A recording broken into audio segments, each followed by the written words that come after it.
நான் அடுத்ததாக பார்க்குற வண்டி பார்த்தீங்கன்னா ஸ்கார்பியோ. ஒரு லோ பட்ஜெட்டில் ஒரு ஸ்கார்பியோண்ணே. 2007 மாடலு, 27 வரையும் பேப்பர் கரண்ட்டில் இருக்குது. 3 ஓனர்ண்ணே.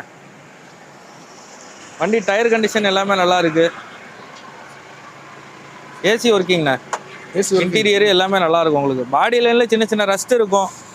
உங்களுக்கு பெயிண்ட் வேலை அது இதுன்னு சேர்த்து ஒரு 10 ரூபா 15 ரூபா வேலை இருக்குண்ணே. மற்றபடி ஓட்டுக்கு எல்லாமே நல்லா இருக்குது. பிக்கப்பு டீசல் வண்டி பாருங்கள். இன்டீரியர் பாருங்கள். எவ்வளோண்ணே கேட்குறீங்க? நம்ம கேட்கக்கூடிய விலை பார்த்தீங்கன்னா 2,20,000 கேட்குறோண்ணே. நேரில் வாங்க, ஓட்டி பாருங்கள், ஏதாவது கொஞ்சம் குறைச்சி கொடுத்துடலாண்ணே. ஓகேண்ணே. ஆனால் இப்போ இந்த இண்டிகா பார்த்தீங்கன்னா 2016 மாடல், 3 ஓனர். இது ஆல்ரெடி வீடியோவில் போட்டிருப்போம்னு நினைக்கிறேன். இதே மாதிரி வண்டிகளே பார்த்தீங்கன்னா கிட்டத்தட்ட ஒரு 6-7 வண்டி நம்ம வீடியோவில் காமிக்க முடியல. ஏன்னா எல்லாம் வேறு இடத்துல நிப்பாட்டிடுவாங்க, இட வசதி இல்லாதனால. இந்த வண்டி 2016 3 ஓனர், ஒரு 1,30,000 கொடுத்துடலாம். அப்படியே இந்த லீனியா பார்த்தீங்கன்னா 2010 மாடல், 2 ஓனர் கண்டிஷனில் இருக்குது. வண்டி பக்காவாக இருக்கும். டைமிங் செயின் நைஸ் மட்டும் இருக்குது. டைமிங் செயின் மாத்திர மாதிரி இருக்கும்.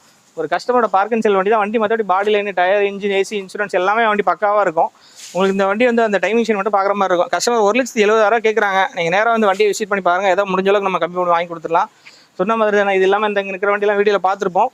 இன்னொரு 2 விஸ்டா அன்றைக்கி வரக்கூடிய வண்டியில் பார்த்தீங்கன்னா ஒரு 4-5 வண்டி இருக்குது. நம்ம கேட்லாக நீங்கள் ஃபாலோ பண்ணிக்கங்க. ஸோ முடிஞ்ச வரைக்கும் நம்ம எவ்வளோ பெஸ்ட்டாக பண்ணி கொடுக்கலாம்.